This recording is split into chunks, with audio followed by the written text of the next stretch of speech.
2024 লোকসভা নির্বাচনকে কেন্দ্র করে রাজ্যে বর্তমান শাসক দল বিজেপি আইপিএফটি জোট ব্যাপকভাবে রাজনৈতিক এবং প্রশাসনিক প্রস্তুতি শুরু করে দিয়েছে। ইতিমধ্যেই বিজেপি দলের তরফ থেকে সাংগঠনিক ব্যাপক পরিবর্তন ঘটানো হয়েছে এবং নতুন করে প্রদেশ কমিটি গঠন করা হয়েছে 2024 লোকসভা নির্বাচনকে সামনে রেখে। সবচেয়ে তাৎপর্যপূর্ণ ঘটনা হলো এই 2024 লোকসভা নির্বাচনকে কেন্দ্র করে বিজেপি দল শুধুমাত্র দলীয় স্তরে রদবদল ঘটায়নি, আসন্ন লোকসভা নির্বাচনকে কেন্দ্র করে মন্ত্রিসভাতেও ব্যাপক রদবদল ঘটানোর পরিকল্পনা নিয়েছে বলে জানা গেছে। ইতিমধ্যে প্রদেশ সভাপতি হিসেবে পুনরায় নির্বাচিত হয়েছেন রাজীব ভট্টাচার্য, সেই সঙ্গে সুবল ভৌমিকের মতো পুরখ নেতাকে সহসভাপতি পদ দেওয়া হয়েছে। 2024 লোকসভা নির্বাচনে বিজেপি দল যাতে দুটি লোকসভা কেন্দ্রে ব্যাপক সাফল্য অর্জন করে তার জন্য গুরুত্বপূর্ণ বেশ কিছু মোর্চা, বিশেষত মহিলা মোর্চা, যুব মোর্চা এবং এসটি মোর্চার দায়িত্বে এসেছেন তরুণ তুর্কির নেতৃত্বরা। মহিলা মোর্চায় এবার দায়িত্ব পেয়েছেন মিমি মজুমদার।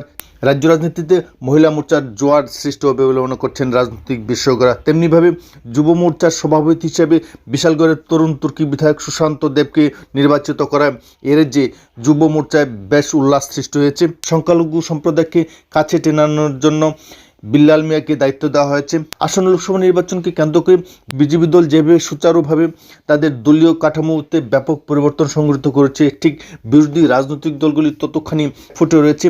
যদিও প্রদেশ কংগ্রেসের পক্ষ থেকে ইতিমধ্যে বেশ কিছু দলীয় কার্যসূচি নেওয়া হয়েছে, কিন্তু এই সমস্ত দলীয় কার্যসূচির মাধ্যমে বিজেপিকে যে আসন্ন লোকসভা নির্বাচনে মোকাবেলা করা যাবে না সেই বিষয়ে রাজনৈতিক বিশেষজ্ঞরা একমত। অন্যদিকে রাজ্যের প্রধান বিরোধী দল তীব্রমতা এখনও শীত ঘুমে রয়েছে।